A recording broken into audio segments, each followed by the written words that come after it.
What's up, everybody? Welcome back to 32-Minute Warning, our sports podcast that Tim Reedy and myself have started here. It is episode number 4.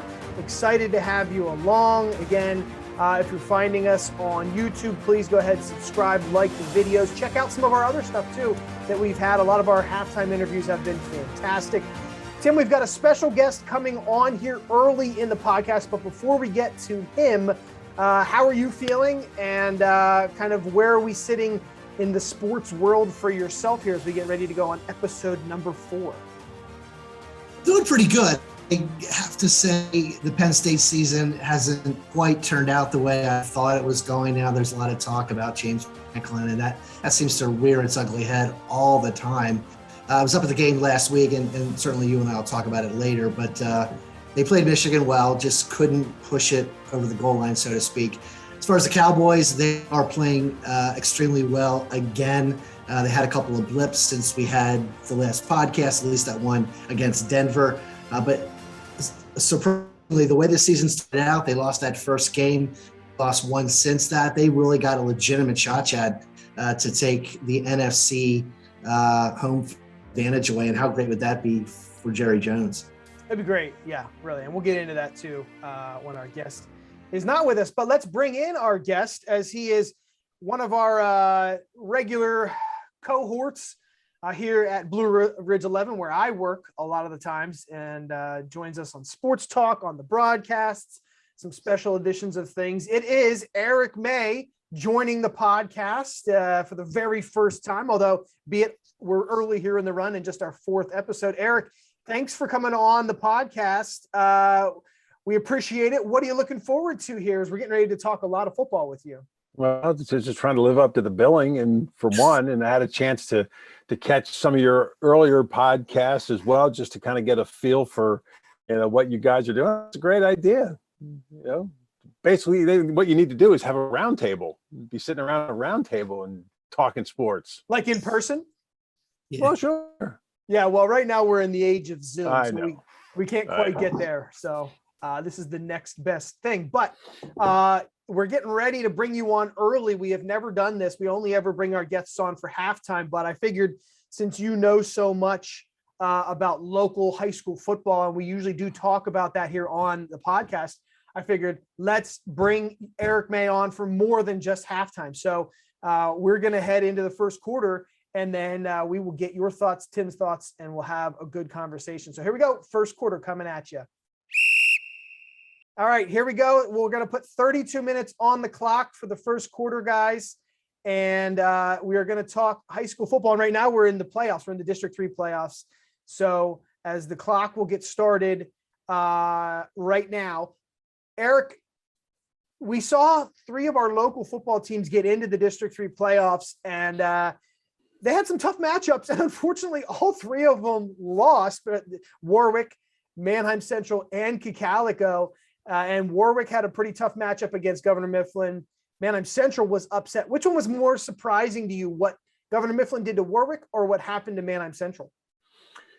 I'm going to say probably the list for Manheim Central, because I think everybody knew what Warwick was going to be up against in Governor Mifflin, which is one of the top teams in the state. Manheim Central at home is usually a very tough place for opponents to come and play. And the way that Manheim Central's defense had played this year, I thought this really could be a tight ball game. I thought we could see a lot of points. I didn't expect it to get out of control like it for Manheim Central when Exeter went up 36-0 at halftime. In fact, at halftime, walked into the other part of the booth, and there was a radio crew there from Reading, and the one guy looked at me and he says, "Do you believe what's going on here?" And I said, "No." I said, "This kind of caught me by surprise," and he said, "We never anticipated this either." So take nothing away from Exeter. I mean, they were the better team Friday night, and they showed it in all aspects.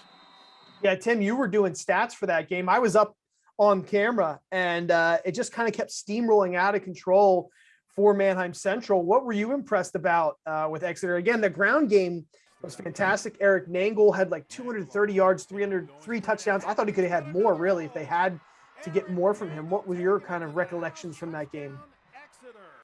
First, when you look at the stats coming into that ball game, their ground game, I think, was even averaging 250 or 260 a game. They almost eclipsed that in the first half, and they did it with relative ease. Nangle just ran the ball right up the middle. They weren't doing any misdirection. They weren't doing any jet sweeps, a little bit of screens, a little bit of down and outs, maybe occasionally, but for the most part, they were going right at the teeth of Manheim Central, and Central did not have an answer for them. And it was just strange to see. And I don't know where the safeties were. I don't know where the linebackers were, if they were, cheating up a little bit, but obviously Exeter saw something, Chad, on the film. I was stunned. Eric said that a couple of times during the telecast. I think we all were. No one has really seen a Manheim Central team just get down that fast or by that many points that quickly. And you saw really Manheim Central scored a lot of points during the year, but didn't really have an explosive offense, if you will. They had the ground game was completely shut down. They only ran the ball 9 times, which I can't remember even a Manheim Central team just running it 9 times. So those are the two big things I think that really just stood out for me in that game. As a member of the media, we're always kind of looking at matchups and paths through brackets. And I thought Manheim Central had a good chance to get to the district finals and take on Governor Mifflin there. And I would have loved to see Governor Mifflin versus a Manheim Central team that had come to play. We won't get to see it, unfortunately, but Governor Mifflin did play Warwick, and we did not get to see it, but we were hearing some really eye-popping statistics from that game as we were doing the Manheim game. Warwick and Governor Mifflin were duking it out, and they were just scoring at such a clip. Eric, Nick Singleton had 330 yards, something like that on the ground, 7 touchdowns, his best performance of the season in the playoffs against a pretty decent Warwick team. As you're doing the game at Manheim and you're hearing what's going on in Governor Mifflin territory, what were you thinking and how impressed were you that Nick Singleton could do that in a playoff game? Well, it does come as a surprise because this guy has done it pretty much all season long. What gets me is that, he has not played 4 quarters in a game, and the guy has rushed for 37 touchdowns this year. I mean, Mifflin has just been blowing out opponents all season long, and knew what they were getting into and went toe-to-toe with them. I mean, it was 21-14 at the end of the first quarter. Jack had a good night. The question was going to be, would Warwick be able to slow down the Mifflin running attack? And actually they didn't have the answer, but then again, every other opponent for Mifflin this year didn't have the answer as well either. So it was one of those nights, and Mifflin is moving on. I have not had a chance to see Nick Singleton. From what I have heard, that people have seen him play. Now, I saw him 2 years ago when he was a sophomore. Yeah. He's gotten a lot bigger, a lot stronger, and a lot faster. And he was a good running back as a sophomore. So he is no doubt one of the elites, not only in the state, but in the country. It is interesting to point out, Cacalico did shut him down in a playoff game his sophomore year. So that was the last time Nick Singleton let anybody shut him down as a running back. Tim, we talked a little bit about on Sports Talk a little bit ago, that a couple of days ago, that Nick Singleton has not rushed below 100 yards in a game and has had at least 3 touchdowns or more in each game that he's played this year. He's coming to Penn State. How impressed are you with what he can do, and how excited are you for him to be coming to your Nittany Lions? I must admit, I was in the booth with Eric keeping stats, and I did have the game streaming for the first couple of minutes just to see. And my gosh, it was 14-7 before he even knew it, because he had touchdown runs just very quickly. He scored 13 seconds into the game. Penn State fan, I am just excited. I can't wait to see him even get bigger and faster with the Penn State weight room training table and the speed training that they are going through. I think Locker had the best quote. I saw this in the paper a couple of days ago when he said, "This was a college kid playing above high school kids." And I think that's really all you can say. And look at it. Mifflin does not throw the ball hardly at all. I don't know whether they don't have the talent or because they don't have to. But here's a team that everybody knows what's coming. They're going to give the ball to Nick Singleton or to somebody else. You can put 10 11 people in the box. I don't think you can even stop that kid. He is just that good. Yeah, he is. All right. Wow. We are ticking down to 25 minutes. We have about 1 minute to go here. So we will get this in 1 minute. Then we will call a timeout just to save us here a little bit. Cocalico, Berks Catholic, kind of a toss-up game, 5-4 matchup.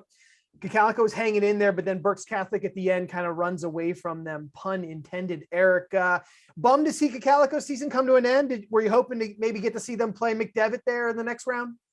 Yeah, because I mean, we were following the scores, throughout the evening, and when it was 7-7, 7-7. I mean, it stayed 7-7, and all of a sudden, bloop, now it's 14, now it's 21, and I saw that they gave up a couple of long touchdown runs mid to late fourth quarter, and then spelled the doom for Cocalico. Disappointing, I'm sure, because this was a team that was fun to watch. I mean, this running attack for Cocalico, and it was more than Anthony Barraza. Granted, he was the keystone to that running attack, but he had a lot of guys when they touched the ball could go the distance, and it's just a shame it came up a week short for them. All right, let's call a timeout. Right, just past the 24-minute mark. We almost hit it. Right now we are at 23:45, I believe, or 23:50, somewhere in there. Eric, let's talk. First of all, I was hoping to see Barraza get to 2,000 yards. I thought that would have been cool to see Barraza get that on the ground, but we're not going to see that. And unfortunately, his senior year comes to an end. But that does kind of roll us in nicely to the next kind of subject that we want to do. And again, we did it on Sports Talk. So I'd love to get your thoughts here on the podcast. Running back. So first of all, the LL League doesn't hand out overall awards. They do award section by section awards to the best players at the positions, yada, yada, yada. And Man, Touchdown Club hands out Player of the Year and Lineman of the Year. But for us, I wanted to get your thoughts on who you thought was the best at each position. And we'll start with running backs. Running back of the year, there's several candidates, but obviously there's one that stands out above the rest. Could you give us your reasoning as to who you would pick? To me, it is Anthony Barraza from Cocalico. From start to finish. I mean, this guy, the only game aside from the last one against Berks Catholic when he rushed for 99 yards, the only other game he was held to less than 100 was against Governor Mifflin, and he had to leave that early due to an injury. So this guy put up 100 yards throughout the year, and 2 300-yard rushing games. No, I'm sorry, 3. No, 2 300-yard games, 2 200-yard games, and 9 of his 23 touchdowns this season were runs of more than 50 yards. I mean, this guy was just explosive every time he touched the ball. In that game against Garden Spot that we had, he had close to 200 yards at halftime because he had an 80, a 70, and I think a 30-yard touchdown run. So he start to finish, Anthony Barraza. Yeah, Tim, I know you're probably going to agree there. How impressed were you with Barraza this season that we got to see him play? Well, again, Cocalico has been running their offense for so long. The teams in the LL League know what's coming year after year. They prepare for it, and he still beat them, right? What impressed me was when we saw some clips and highlights of him, how he just outran linebackers and defensive backs. He explodes through the line, gets to the linebackers, and then is off. It's the reason why Cocalico had such a great year. He is good. Look at some other running backs, of course, over at Ephrata, Andre Weidman, a decent year. We'll see him next year. And Mr. Royer over in Warwick. But I agree with Eric. Barraza just had a tremendous year. You, Chad, would have loved to have seen him get up to 2,000 yards. Obviously, one more game. If they would have lived to play another game, he would have gotten there. Yeah, they were close. I mean, it was 7-7 heading into the end there, and a very senior-heavy line as well. So they're losing a lot from this year. So we'll see what the Cocalico Eagles are next year. But obviously, no one's worrying about that right now. Let's move on to wide receivers of the year. We've had some great players all over the board this season. So obviously, Another one kind of comes from one of our local teams, Eric. You talked about it on Sports Talk again. Yeah. Again, people can see our whole segment on Sports Talk if they want to see it. I'll probably be posting it on YouTube. It's probably up there by the time you see this. But who impressed you at wide receiver this year in our LL League? Well, and I have to look at Warwick and Cooper Eckert, because coming into the season, Cooper Eckert was the only returning player with a reception from a season ago, and he had 9 receptions last year. So I think it was quite evident that he and Jack Reed, it showed that they worked a lot together in the offseason, because what he do in his first game against LS, he has 223 yards rushing and 3 touchdowns. And that just seemed to catapult him throughout the rest of the season. Ends up being the leading receiver in the Lancaster Lebanon League, not only in receptions, but also in yards. 6 games where he had over 100 yards receiving, and he was no doubt Jack Reed's go-to guy. And I think his consistency week in and week out, just a guy that not only Jack Reed, but Coach Bob Locker could count on with a big reception. Yeah, Warwick has really started to build up a nice run of wide receivers too. Yes. I mean, if you think back, from Eckert, you go back to Caleb Schmitz last year. If you go back before that Trey Glass was there. If you go back before that, Carter Forney at some point was in there. And I'm probably forgetting 1 or 2 more guys, but they have really done a nice job of stacking up receivers. So I've been very impressed with what Warwick's done there. Helps to have a good quarterback that can sling it as well. Tim, your thoughts on wide receivers? We did see a couple of good ones in the LL this year, including Owen Sensenig from Manheim Central. So how do you feel there? Yeah, he'd be the one that would be close second for me. I agree with Eric. It's going to be Cooper Eckert just because of the stats and because he was Jack Reed's go-to receiver. But Owen Sensenig, though, really impressed with him. He seemed to make every catch. Unfortunately, I think for Manheim Central, it was just Sensenig. And we talked about on Sports Talk, the one thing that Cooper Eckert had and Jack Reed had was a compliment to Eckert, Fink. So you could take a little bit of the attention away. That allowed Cooper Eckert to get open a little bit more. But I still think that Cooper Eckert, I'm sure he has a good career in college. I'm not sure I'm sure he's being recruited, although I haven't heard any names. Yeah, I haven't heard anything either. And remember, Caleb Schmitz won the Player of the Year award last year for the LL from the Manheim Touchdown Club. Yeah. So that's 2 years now that Warwick has had, one of, if not the best receiver in the league. So again, it just kind of goes to what I was saying. All right, let's move on to quarterbacks. We had Reed in our league or in our coverage area, and that was about it. Well, Judd Novak as well for our coverage area, but Eric, there's really a guy in this conversation that you really like, and you never got to see one single snap live this season. No, and I tell you what, when the schedule came out and I saw this Columbia Ephrata game on the schedule, I was really excited because I thought, we knew coming into this season that Ephrata was going to be an improved team. Based on what we had read about Columbia, we heard a lot about Robert Footman and what he could do. Well, all of a sudden the season started and he just started slinging the ball all over the place to the tune of over 3,000 yards, 34 touchdowns, just 10 interceptions. I mean, 3 times this year, he had a 5 touchdown game. 2 times he threw for 4 touchdowns. I mean, this guy week in and week out was just throwing touchdown passes. And, despite the fact that he put up the big numbers, the question is, all right, well, yeah, anybody could do that when you throw that often, but opposing defenses knew that they'd like to throw the ball, but just did not have an answer as a way to stop them. And what's he do in his last game? Sets a Lancaster Lebanon League record by throwing for 536 yards, albeit in a loss to Upper Dauphin. But that just right there, that was just the stamp on an outstanding senior season and really a career for Robert Footman.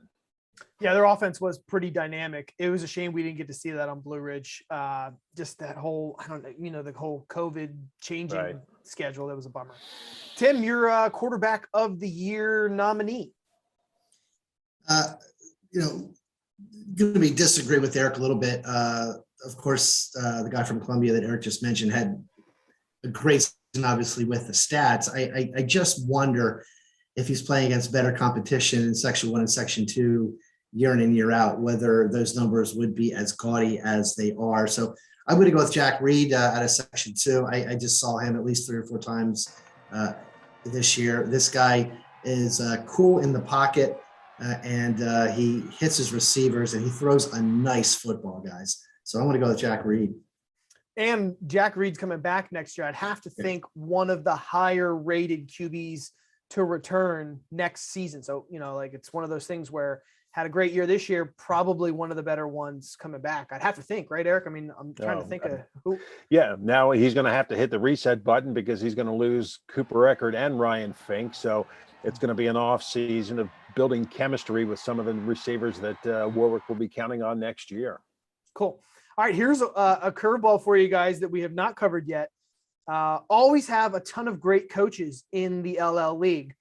And of course, depending on how your team does and what they win and all of that goes into your resume, is there a coach that stands out above the rest, Eric, as to maybe who would be the coach of the year this year? I know that is a little bit tough to quantify, but I'm interested to hear what you have to say.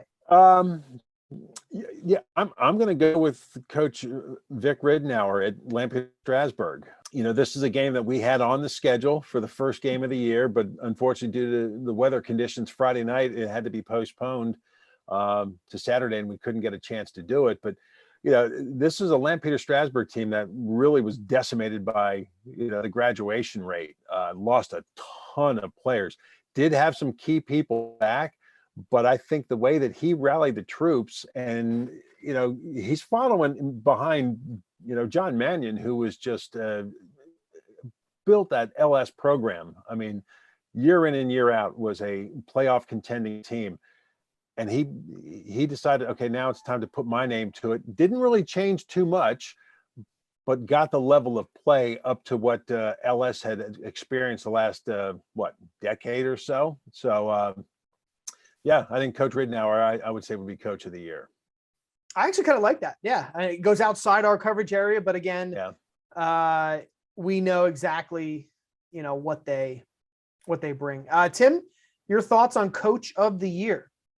Yeah, quickly, I agree with Eric. Whenever you, as a coach, no matter what level, have to replace a legend, and John Mannion was a legend down in Lampeter. And like Eric said, it was a great team last year. He went to the state semifinals, lost a lot of kids. And he lost that first game to Warwick and has not lost since. So close second might be Bob Locker, just because of the great job that he did. Great team last year, lost 17 of his 22 starters and still managed to win a co-section championship. So he'd be second in my book, but Coach Ridenour certainly deserves number 1.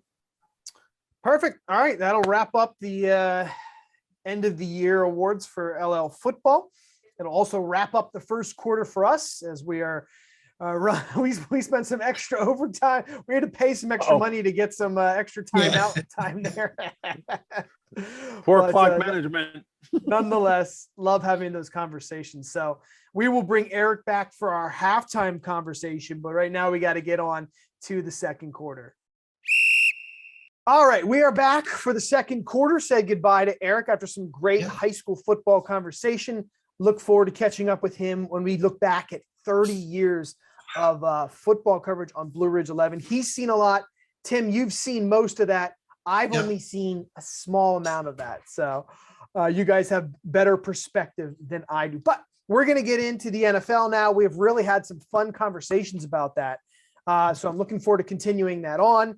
And we will try to break down what we can here, as we're at 24 minutes and we're still trying to stay within the time. So we'll try and do the best we can. We actually already used our timeout, by the way. So we don't have that anymore. Sorry about that. When Eric comes on, Eric loves to talk. So and he has such a wealth of knowledge. He just remembers stuff. So it's great to hear. So that's, I have no problem with that. But again, I know we went a little long. Apologize for that, but we had a lot of fun. All right, here we go. Let's start the clock right now, and we'll talk about the NFL, Tim. And before we get into our bread and butter, which is the NFC East, let's talk about the playoff teams right now, because in the NFC, there's like a top 5 where if you slot into the top 5, you pretty much look like you're heading into the playoffs and could make a nice run to the Super Bowl. And that includes the Packers, the Cardinals, the Cowboys, the Buccaneers, the Rams. I think that's safe to say. I think you're right. Yeah. Those 5 are in. It's kind of been up and down for all those teams. So no one's really stood out. Where do we sit on that? How are you feeling? Is there a team in there that you're picking to go to the Super Bowl? Are you hesitant to pick the Cowboys for ridicule? Do you think they have a good shot? Where do we stand?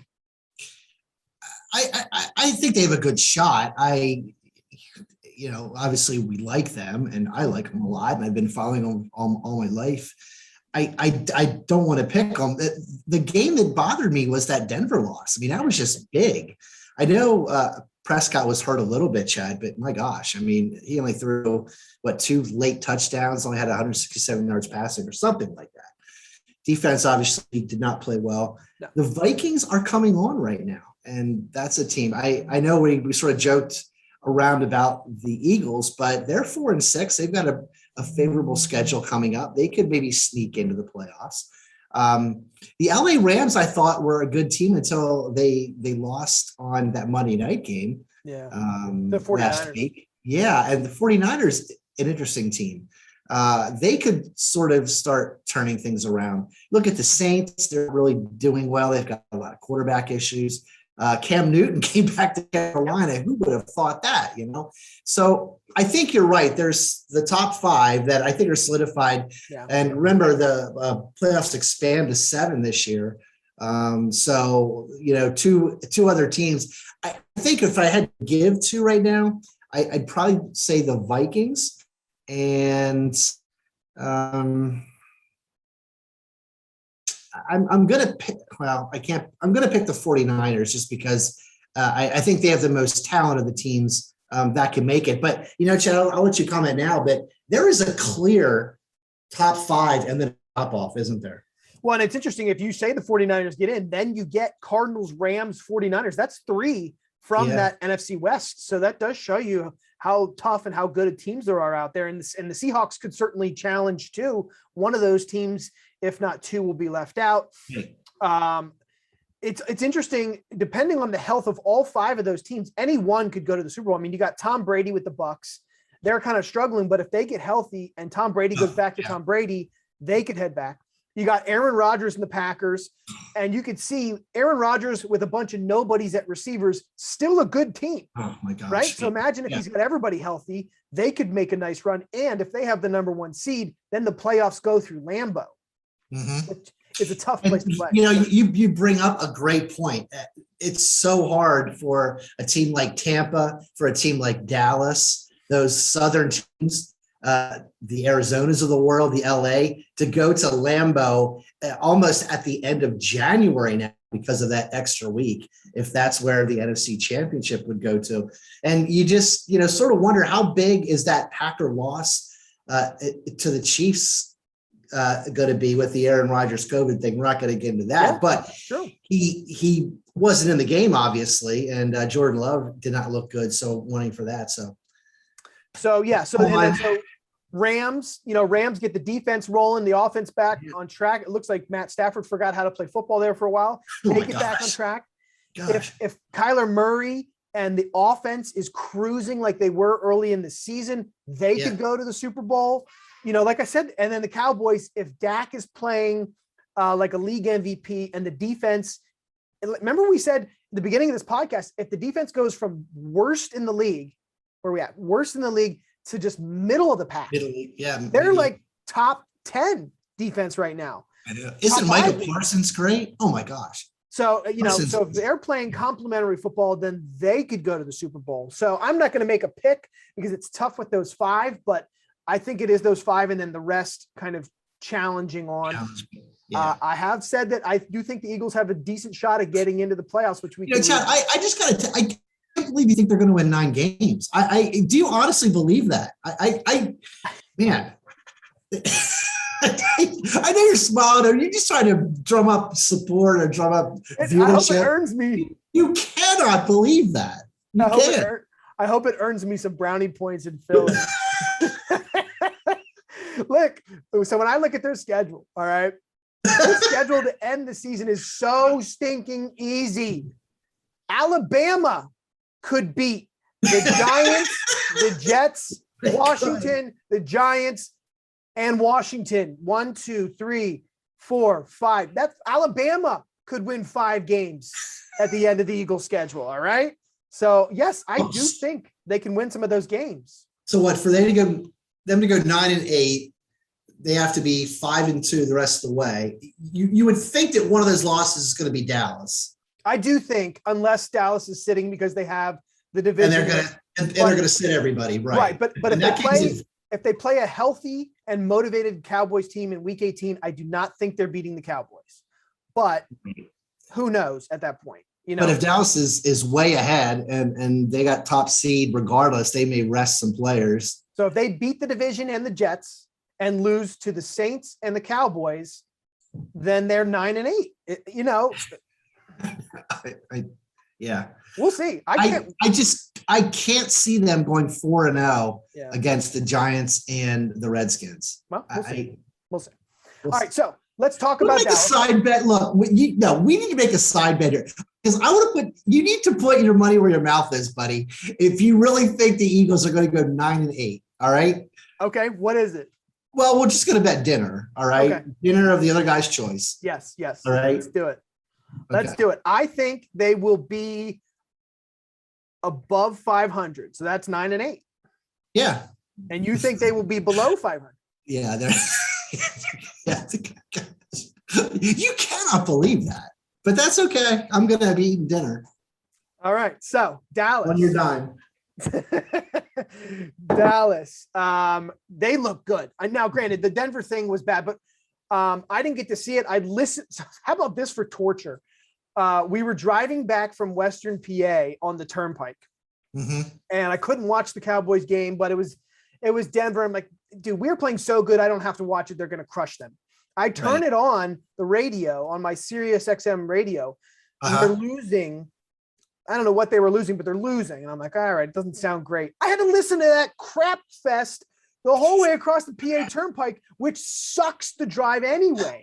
Right. It does. It's just mountains and trees. And So just- anyway, so they lay that stinker. I said, I think in my tweet, it was something like, the team was terrible. The coaching was terrible. The offense was terrible. The play calling was terrible. The defense was terrible. Dak was terrible. The receivers were terrible. So, and those are the games you just flush and you move on, right? And they came back and they spanked the Falcons. I think they're going to continue to play well. They had, after they have to play, after the Chiefs game and the Raiders game, throw those out. They will have Saints, Washington, Giants, Washington, Cardinals, Eagles. And I think they only lose one of those games. So, I'm a guy that just looks at schedules and thinks of matchups, and that's how I feel. So even if the Eagles go 9-8, I still think the Cowboys are winning 4+ games on top of them. So if they're 9-8, the Cowboys are up at like 12 or 13 wins. Where is that Vegas game at? Is that game in Dallas or is that? No, that's the Thanksgiving game.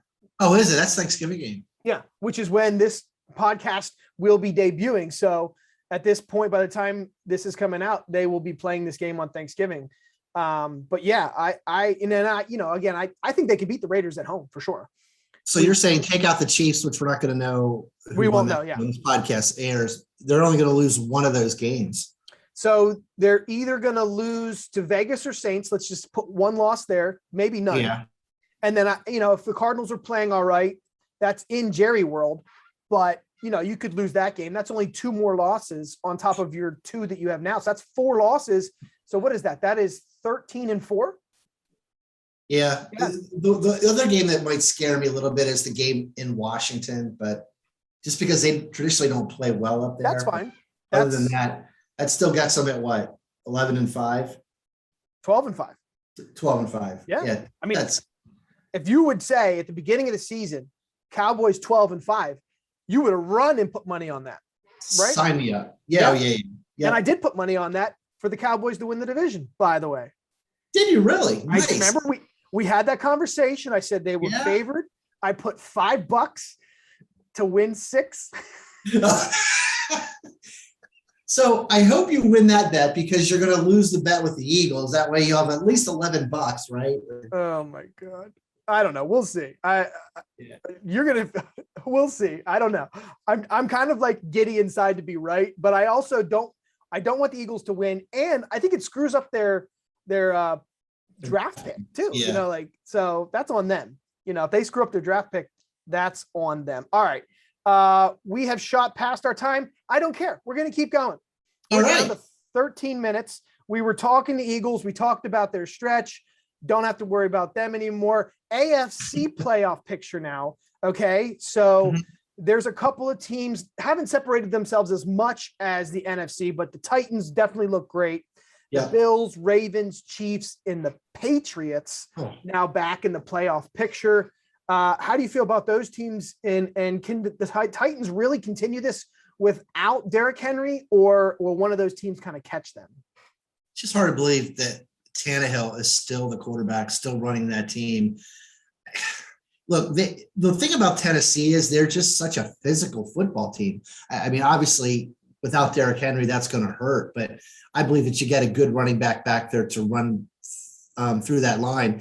You also brought up a good point, Chad, that really no one has really separated themselves. I don't know if there's really any great team there. You talked about the Patriots. Yeah. My gosh, Chad, here's a team a month ago was 2-4. That's true. Well, they're playing better though. Yeah, and what's really great is they're not putting it all on Mac Jones. I mean, they're giving him.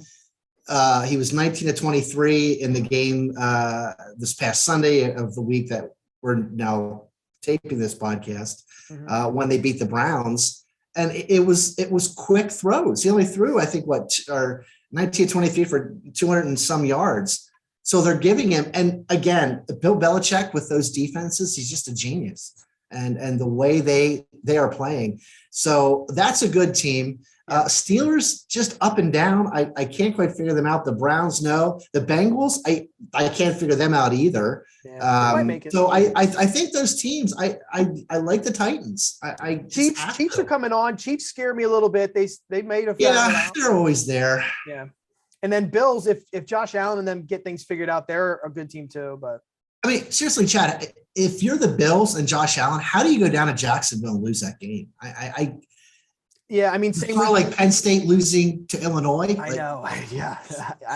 Stuff just happens. It's a head scratcher. 9-6. I mean, that's a horrible game anyway, but you lost to the second to worst team in the league.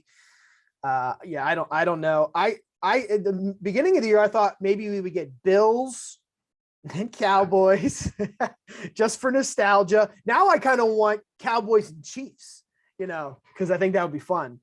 And of course they already played this year earlier in the season, but that would be fun. I'd watch Cowboys Chiefs again. All right. AFC North. We always talk about it a lot with Eric. Yeah. It's been an absolute cluster. You picked Steelers to make the play to win the division. I picked Browns. Eric picked Ravens, and Bengals could make it too. What a weird division. Yeah. And every week you don't know who's going to win. You think, we talked about the Browns last week, going up and possibly beating the Patriots. We thought, okay, that's their bounce back game. The Ravens a couple of weeks ago go down to Miami and somehow lose there in a game where they scored their first touchdown with 3 minutes left in the game. I can't figure out the Ravens. They're a slow starting team. And the Steelers, look, they just keep plodding along, don't they? I mean, they just plod along. It's like their coach. Very monotone, just do the right thing. I still got to pick them. I still got to pick the Steelers just because I think as far as a balance, they're probably the best team. I would like to see the Bengals in there just because they have such an explosive offense. But the Steelers are banged up and have COVID, so that's a bummer because they should have beat the Lions, and with a healthy team, they should beat the Chargers. But and then going forward, but they have 2 against Ravens, 1 against Brown, 1 against Bengals still. So if they're going to win the division, they got to beat those divisional teams. So it's going to be right in front of them, and so, yeah. All right. Hey, we just got down to 9 minutes here. So let's hit the pause button there as we get ready to go to Eric. And then when we come back, I think that might just be the show. So, because Yeah, I think so. Because Yeah, so- I do know that we're going to be talking a lot, and Eric loves to talk football, obviously, in high school. And we got 30 years to talk about, Chad. that might be a fun way to end the show. Yeah, Again, yeah, I think it might be. it's different, just the way we did the show today. But again, we're kind of trying to find our way through. So let's hear what Eric has to say. And then after Eric, we'll just say goodbye. And then we'll let you kind of enjoy the whole podcast in the unique form that it is this week. It'll still get in 32 minutes, but we'll have to work some magic. All right. All right. So here we go. Let's go to halftime now. All right, it's halftime, and we welcome back our special guest, Eric May, back to the podcast. You already heard him talking lots of football here, so obviously you know that he knows his stuff. He also has seen a lot of football here on Blue Ridge 11, where I work currently and where Eric is typically the voice of LL football.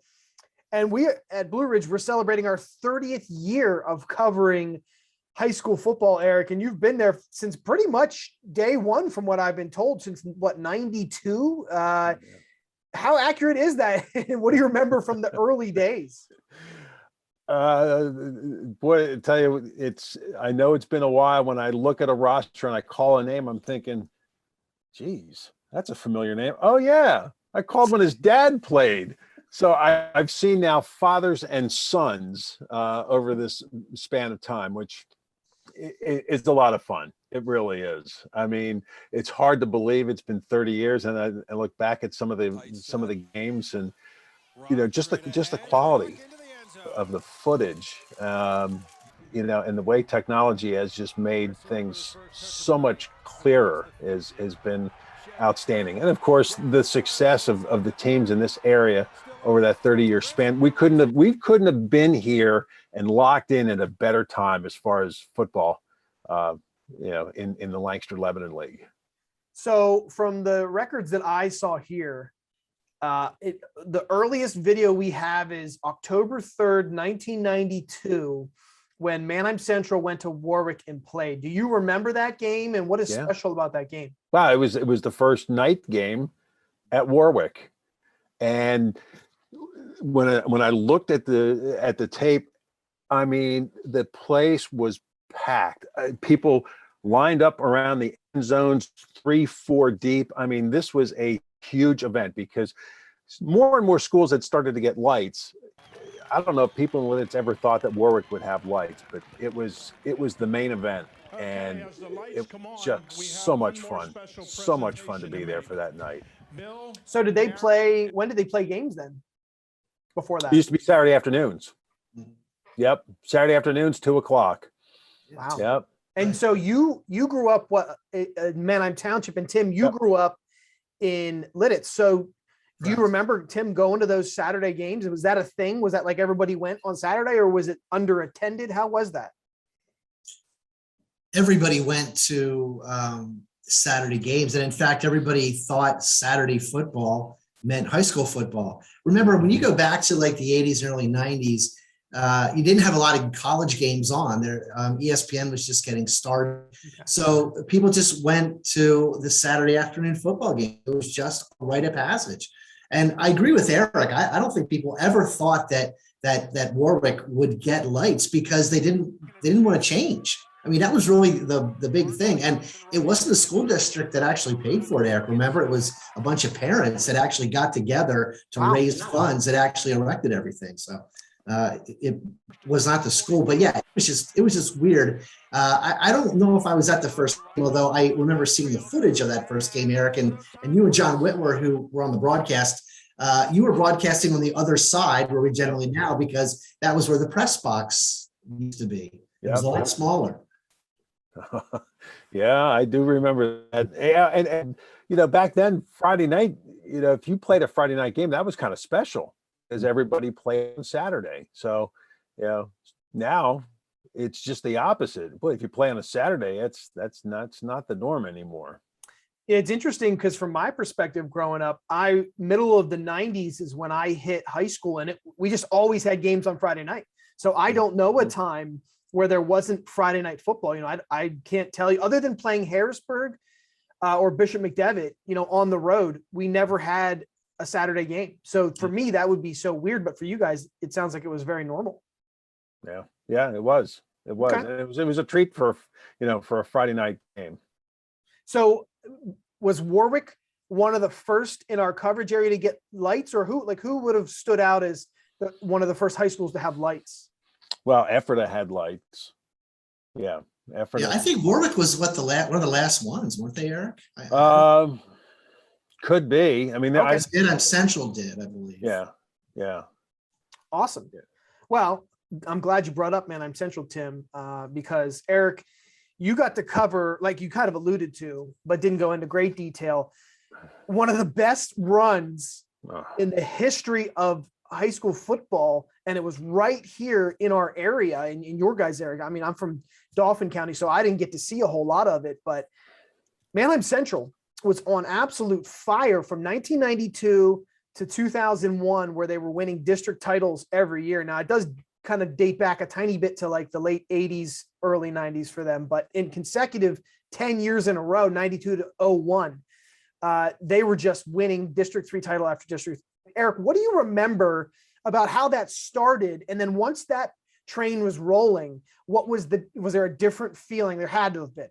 Oh yeah. Well, and I don't remember the year because it was really before the districts really started to take off, but Manheim Central went 13-0, and all of a sudden their season was over, and they had these shirts 13-0, no place to go, because it was before districts. Once the districts playoffs took off, all of a sudden they just rode that momentum, and all of a sudden it's like, wow, we're going back to Hershey again. We're going again and again and again. And I thought, this is awesome. I mean, I don't want to say we took it for granted, but that was the epitome to call a game from Hershey Park Stadium. You're high above the field. You see everything, the smell of chocolate. And of course, everything's decorated for Christmas. I mean, we had so much fun with that too. But yeah, to be part of that time period where Manheim Central just dominated and just saw them win championship after championship, it was special. It really, really was special. That's so weird. They were 13-0 and had nowhere to go. You don't remember what year that was? It had to be, I'm going to say it's somewhere in the mid to late 80s. Okay. I want to say 87, 88, something like that. Okay. Tim, what do you remember about that run? I mean, at what point did you latch on to any Blue Ridge coverage? And so I think I started keeping stats for Eric and John when they were in the booth in 96, 97. I think is when I started. Just a couple of things really that stood out sort of off the field a little bit. We would joke about the Manheim Central fans that they would come to the games literally Friday morning. Remember, Eric, they would stand at the gate because the guys from the truck would be there around 1 or 2 o'clock, and there was already fans deep. It was the only game in town, not so much not even in Manheim, but it was everywhere. And they used to pack that place. It was unbelievable. 2,000-3,000 people. They were all standing deep. And, Eric, I think part of that, we were taking it for granted, weren't we? Because we would, at least I did a little bit, because we would always say, well, we got 10 regular season games and, 4 with Manheim going to districts and, possibly states. We were like, well, we'll be at least we were planning on playing football, or at least on our telecast, rather through Thanksgiving. All those quarterbacks that went through there, of course, the Thompsons and Smoker, and of course, the Nagy, coach of the Bears with Nagy, and man, it was so good. And to the point, Eric, where they were just dominating everything, weren't they? I mean, they were the number one program, not only in Lancaster County, but in District 3. Yeah, and I think really they kind of set the bar. All of a sudden, people are like, what's so special? What's Manheim Central doing differently? And we've heard it before that if Manheim Central season ends, whether with a win or a loss, it doesn't take long. A couple days after that, some of these guys are right back in the weight room and getting ready for next year. So I think that kind of set a tone, as far as the pride, because, hey, let's face it, after you win a couple, if you're an underclassman now, you're a senior. Well, you don't want to be the one to break this chain, so they put in the extra time. And you look back at some of these Man Up Central teams, and they didn't necessarily have the biggest guys, but it was just something about once they stepped in between those white lines, it was a whole new animal. And and especially that 2003 team, the one that won the state title. Again, I don't get a chance to really follow the offensive line that much because I'm busy following the ball. But when I watch the game on PCN, I would watch the line. That group of linemen were just incredible. I mean, just to coin a phrase, road graders, maulers. I mean, that fit them to the T, and that was fun to watch. That was a fun team to watch. Yeah, all the skill players will tell you that the offensive line was just outstanding, and they do give a lot of credit to that. So I'm looking here at the team chronologies for District 3. Manheim Central won a game in the AAA semifinals in 1992. They beat Garden Spot 21-6. They did not lose again in the District 3 playoffs until 2002 in the AAA semifinals to Lower Dolphin 42-40. Yeah, I remember that one because it was a late touchdown pass. Yes. And I can see it was on the far sideline, and it just stunned everybody because I mean Lower Dolphin went toe to toe because Chad, I'm sure if you look at some of those scores throughout the history, they weren't just beating people; they were dominating victories. 68-6, 42-7, 41-9 Cacalico in 1996. Yeah.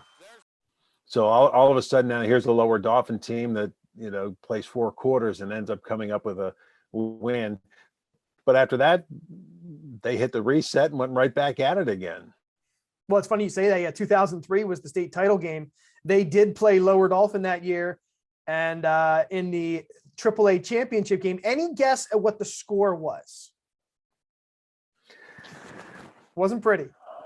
Yeah, and I'm sure that there was a little bit of revenge on the mind of not only the players but the coaching staff as well. Did they score in the 60s, Chad? No, it wasn't that bad. Okay. It was like 48-7 or something. It was 38-0. Oh, yeah. They made sure they did not score a single point in that game. Oh yeah. Hey Chad, if I can just get in here quick and get Eric's comments. Eric, when you go back to the 90s, remember how Berwick was always their rival? Yep. Remember that was always a huge thing, and they could never get past them, it seemed. Yep, it was Berwick and then Strathaven. But it was in that 2000 season that they beat Strathaven, get 3-0 on a field goal on an extremely windy day, and to think they go from cold and windy and then to play in the snow for a state title game, and then have all those points too. Yeah. You would think in a game like that, you're not going to see a lot of points. Well, I was just the opposite. That was just a classic. And that's one of your favorite moments although you didn't really get to announce that. So maybe that's not your favorite moment. No, because that was a piece, PCN carried all the state championship games. I contemplated driving up there, but by the time I got home from work and I'm hearing the traffic reports and there's delays and accidents, I'm thinking, you know what? I'm just going to stay home where it's nice and warm and just watch it. And I tell you, I was like a nervous wreck. I mean, I'm sitting there and I'm thinking, oh God, I got to get this, But when I call a game, I'm just so in the moment. I'm not thinking, one thing or the other. I just call it as I see it. But now you sit back as a spectator, it's a whole different feeling. Yeah, there's a lot of great memories from that game. And the fact that it was in the snow and all of that. And I think they were the first LL team to win a state title too. Coach Gingrich had said that in his interview that there was so much pride for the LL because they were the first. Then of course, Lancaster Catholic would go on to win a couple and all of that. So yeah. All right, cool. Let's switch to some of your favorite rivalries to cover over 30 years. That's changed, especially even with Manheim, it's changed. So what are some of your favorite ones to cover on Blue Ridge 11? Well, I know early on, Ephrata Warwick was always a big rivalry. Now I know that Warwick has, taken control of this series recently, but go back 15, 20 years and it would be, it would be quite a contest between the two. In fact, I don't remember the year, but the game was at Warwick and it got so chippy and out of hand. The officials stopped the game with, I think, about 5 minutes left and said, "That's it, Yeah. game over." And everybody was like, "What?" They had enough. Who won? I want to say I think Warwick was winning. Geez, now I don't even remember, because it was a close game. Yeah. It was a close game, but it got to the point where there was just, I guess, just it got out of control, penalties and everything else, and they said, "That's it, we're shutting it down." Never ever saw that before. Do you remember that, Tim? Did you see that game? I remember it. Yeah, sure. Okay. I think people were stunned. You talk about rivalry games. Of course, Warwick Ephrata, that's been going on for so long with the Mail Trophy. But Eric, when you talk about it, think how the rivalries have sort of have really shifted. Remember, it was Conestoga Valley and Manheim Central in the 90s. The Cocalico Manheim Central rivalries really didn't get into play until the mid 2000s, maybe. Warwick and Ephrata was always there. And then it's all when those teams started to shift, because Cocalico, I think, was in a lower section, weren't they? They never played Manheim Central. Right. Warwick was above. So you never had those rivalries. I remember one of the key games that we used to do every year besides Warwick and Ephrata was Ephrata Cocalico. Wasn't that always the first game of the year? The second game was it was for the Ephrata Review Cup. Yeah. That must have been fun to cover too. Of course, it doesn't happen right now. They've stopped playing each other, which is, for both communities, such a bummer, because it's, those are fun games to watch and to cover. And hopefully they will get that back in rotation here in the next couple of years. But yeah, that had to have been a lot of fun to cover too, I would have to imagine, Eric. It was, because, when you get a game like that, the schools are less than 5 miles apart. The players know each other. I'm sure that they've attended camps together. Probably, some are even friends outside of football. So, but when it's game time, you want to beat your next door neighbor in the worst way. Yeah. What about that Manheim Conestoga Valley rivalry? I never got to experience that. Again, I'm from Harrisburg, the Central Dauphin area.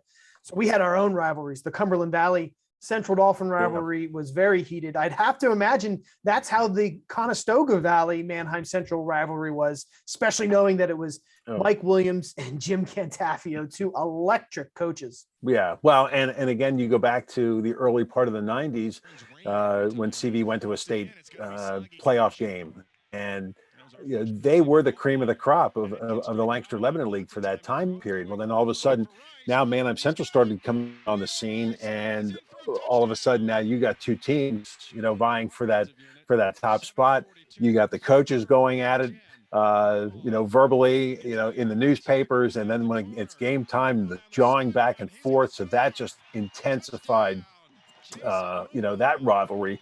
And again, you get a game like that, and there'd just be a packed house, both bleachers, end zones. I mean, that's high school football at its best when you get crowds like that on hand. All right, so I'm looking at it here. Tim, we'll get your thoughts in a minute. 91, Conestoga Valley beats Middletown in the AAA championship. Is that when they went to states? Would have been. Right. So then next year, they're the defending District 3 champs. In the AAA, they lose to Manheim Central 23-14 to start that 92 run. Do you remember that? Did we have that on the channel? I believe we did. Wow, I'm going to have to go back and watch that. That must have been a fantastic game. Then they play Manheim Central in 94 in the AAA championship. They lose 41-6 in that game. And then in 97, they lose in the semis to Manheim Central 28-10.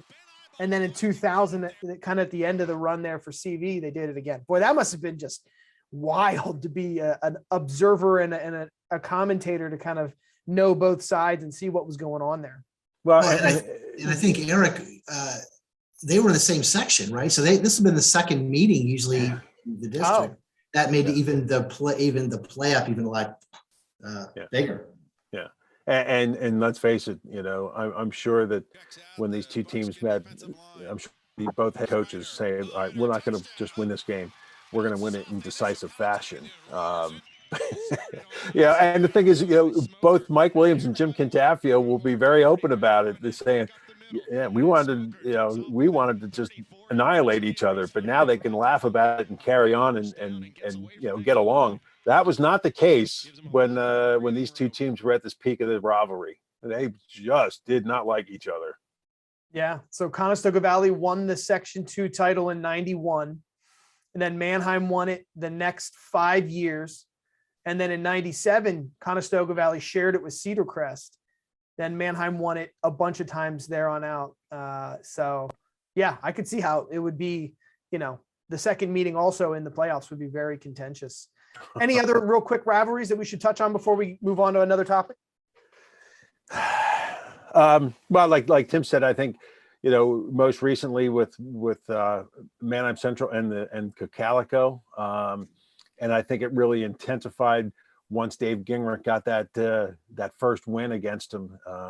Yeah, he said he waited a long time, and they had many close games, and then to finally get over the hump, I think was a huge moment for Cocalico, because now it thought, okay, now we're going to try and level the playing field here, and then Cocalico came up with some big wins against them.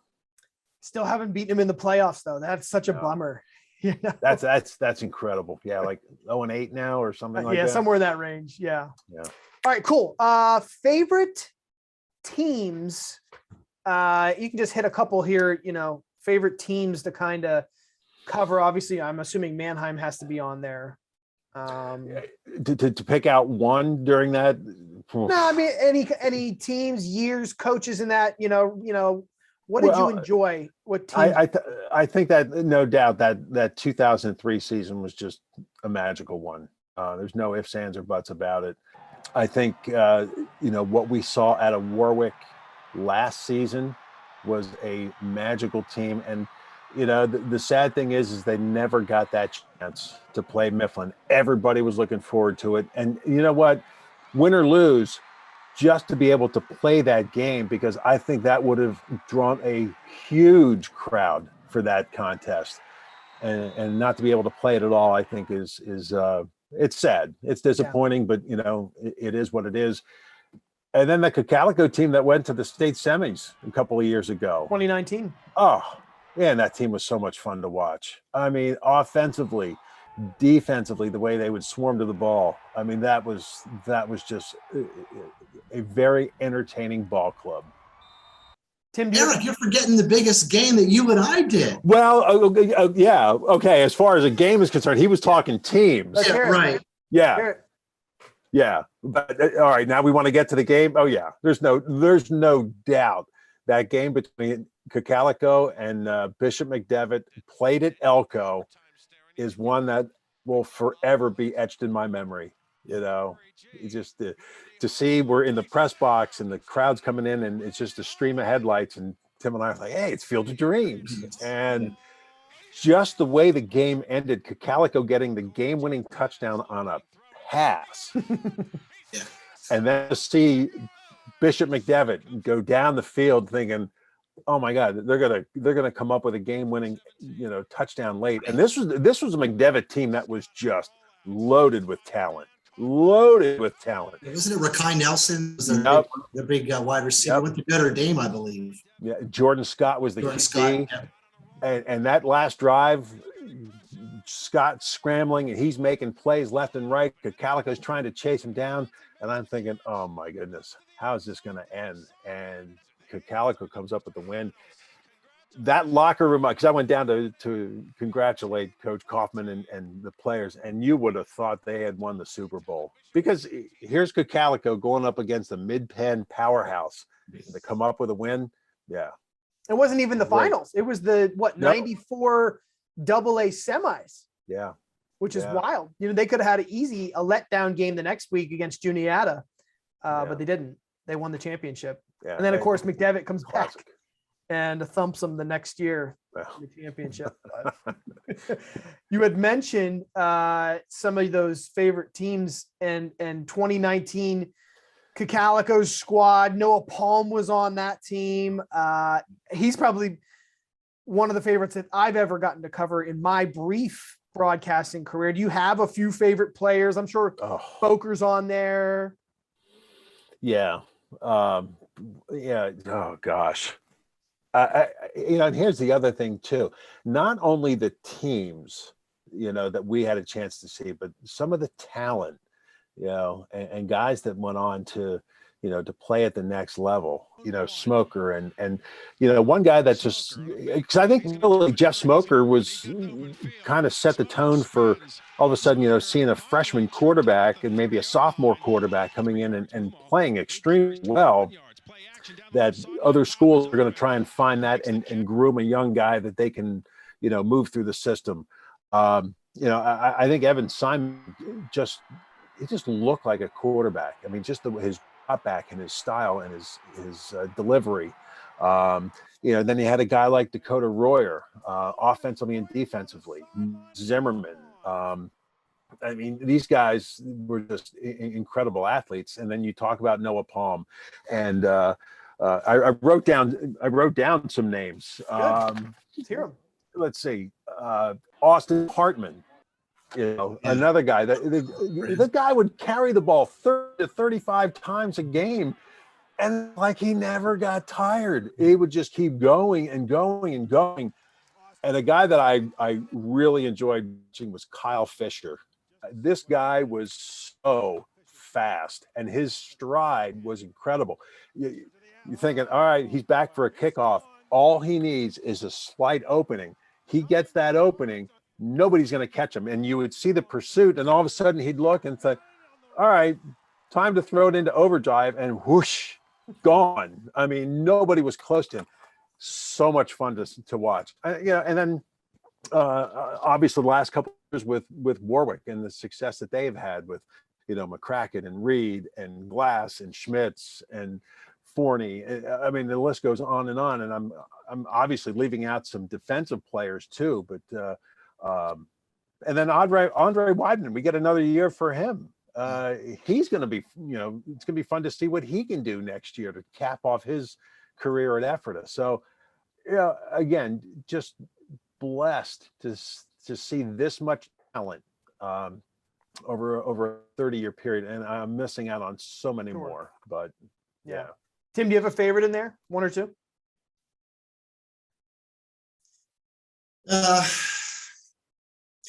The names escape me, but the quarterbacks, the Rush boys from yes, Warwick. Remember how good that was from around 2006 to maybe 8 or 9. Those kids were good. Warwick had some good teams back then. Yeah.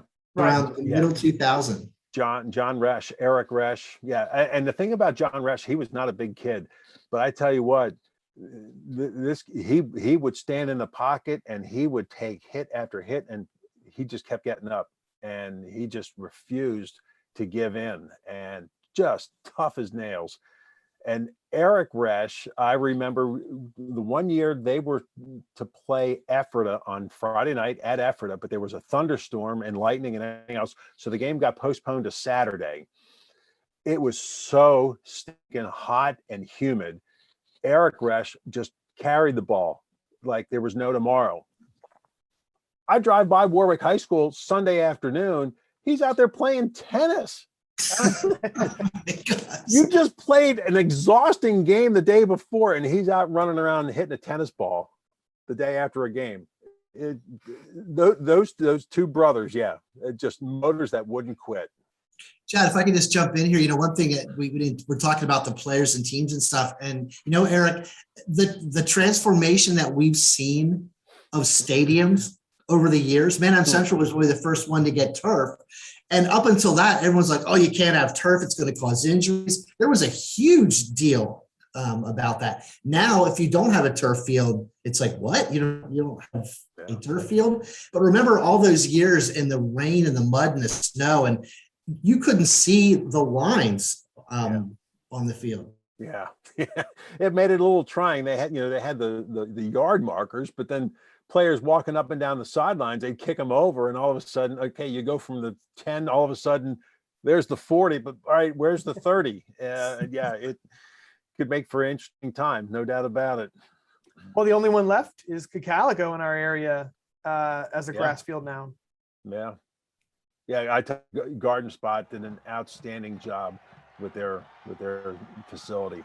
I mean, I thoroughly enjoy going over to Garden Spot because again, you're high up, you see the field, you can see the plays developing.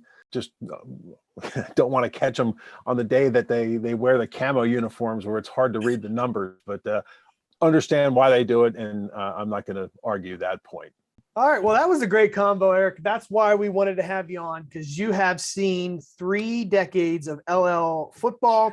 I think they're in their 50th year overall. So you've seen, what is it, two-thirds of is my math right there? You've seen 30 of the 20, or 30 of the 50 years. Yeah. And covered Yeah. it. And then obviously played, through some of it as well. Yeah. And very fond memories about that too, because again, you got to, you played a Friday night game. That was a treat.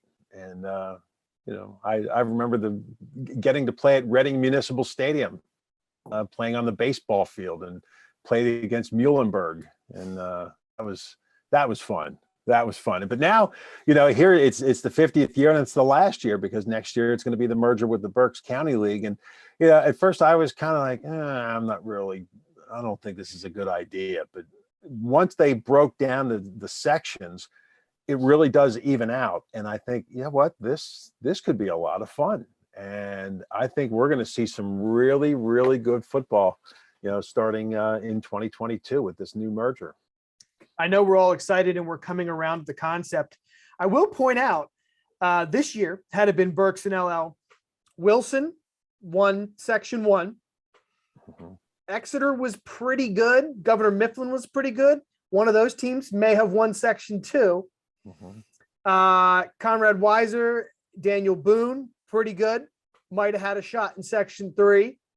Wyomissing, Berks Catholic might have had a shot in Section 4, although LS would have had something to say about that. And I'm not exactly sure of the power struggle in Section 5, but the Berks coming into the LL and then winning 4 of the 5 section titles would not have sat good with all the LL fans. They might have been thinking, all right, this merger is 2 years and done, and we're done with this. What do you think about that? Yeah, I think this is something that's going to be here to stay. I'm sure that once this season is done and they put a wrap on it, and then you start looking towards next year, then chatter is going to be, all right, well, if we would have had it this year, look at the matchups we would have had. And I just think it's just going to make things that much juicier for this time next year when the football season starts. Yeah. And the anticipation of some of the matchups and the anticipation of rivalries that can be built, starting next year. Yeah, we'll have to expand our coverage of Blue Ridge, maybe bring on some of the Berks coaches and have them talk to us about joining the LL and some of the matchups that they have to look forward to this year and all of that. That'll be fun. Tim, any final thoughts from you on any of that merger talk? And again, the fact that Berks is no slouch with some of their top tier teams. Just that I think Lancaster Lemming League better get used to a lot of teams that are going to run the football. And it's sort of, I sort of liken the Berks County League to the Big Ten. They just run the football, and that's what their bread and butter is. And, but conversely, the Berks County schools haven't seen anybody that can really pass the ball a lot. So I think that's where it's going to be. I want to see which of those teams is going to bite first and change their offense. Is it going to be Berks County going to have a little bit more passing, or is Lancaster County teams going to run the football a little bit more? Eric, do they call it the Berks LL? Do they just call it the LL? What do they call it? I don't know if they actually came up with an official name yet. We'll have to ask Executive Director Dr. Kennedy, because obviously he will know if it has not been decided already, and curious to see what they will go with. Yeah, it's going to be interesting. I think it's going to bring a lot of excitement to not only Berks County schools, but LL schools as well, because again, like I said, I think you're going to see teams that are going to be evenly matched as far as size is concerned, and I think it's going to make for some interesting rivalries to be developed. It's Beginning going to next make year. for some, Eric, it's going to be for some long bus rides when you got Well, going to like Cookstown.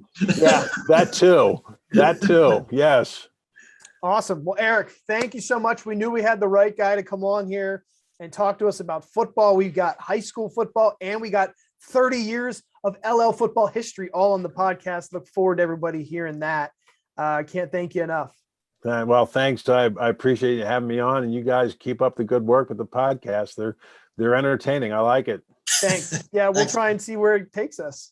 Okay, good. Thanks. All right. We'll say goodbye to Eric and we will get ready for the third quarter. All right, back off of halftime. What a fun conversation with Eric May. Gosh, he's like an encyclopedia of LL football, and he's worked here at Blue Ridge 11 where I work. And Tim, you've been involved with that for quite some time. What a fun conversation with him. I'm so glad we had him on, actually. Yeah, I am too. He is, like you said, just a wealth of information. And what I love and appreciate about Eric, he likes and loves high school football. It's his passion. I've known him for a long time. You have as well. He loves to do it, and he loves to do it for the kids. Is really why he does it. It's a labor of love for him. He's really the only other person that might potentially like his job more than me. Because I love covering these high school kids, and it really is a passion of mine. I've only been doing it for about 10 years. He's been doing it for 30. So he has more time on me. I get to do it a little bit more on a daily basis than him. Right. But it really has become a passion. And he really is sort of a leader and a mentor of sorts in that regard, where he kind of has shown the way for me in my young broadcasting career. And I only can wonder 30 years down the road, am I still potentially covering these guys? And am I seeing the players' kids, right, that come out? So we'll see. But anyway, great conversation with Eric. And so I think the best way is to just kind of let the show end here. Sure. Different than our format, but again, we're still trying to figure things out. And I enjoyed that so much. And I hope you guys do too, that we're just going to call it there, and we'll pick things back up in December sometime as we cruise towards Christmas. Oh my gosh. It'll be our first annual Christmas show, Chad. I see you do have a Christmas tree in the back. I'll have to get one for me. So not allowed to be turned on until December, but it is there ready December, to go. Why not after Thanksgiving? No? Oh, no, that's fine. Yeah, I could do that. Yeah, sure. Okay. All right. I don't want to upset the employees here too much. Oh, gotcha. Okay. All right. So we made it to the end. Everyone, if you've followed us this long, thank you so much for watching along. If you're still there. If you're still with us, thank you. Episode 4 was a different, weird one, but we loved it, and we appreciate you coming on. 32-minute warning. Tell your friends and family on YouTube. Check us out there. Make sure you subscribe. You like the videos. Feel free to copy and forward anything along on social media as well. Tim, having a lot of fun. We are learning as we go, and hopefully only getting better and more entertaining. Thank you so much for doing it with me once again. Sure. Great to partner with you, Chad, and looking forward to continuing this partnership into the new year and well into 2022 and beyond. We'll see you in December, and I will see you in 2022 as well, Lord willing. Thanks, buddy. We'll catch you later. All right. See ya. Yep. Bye-bye. All right. See ya.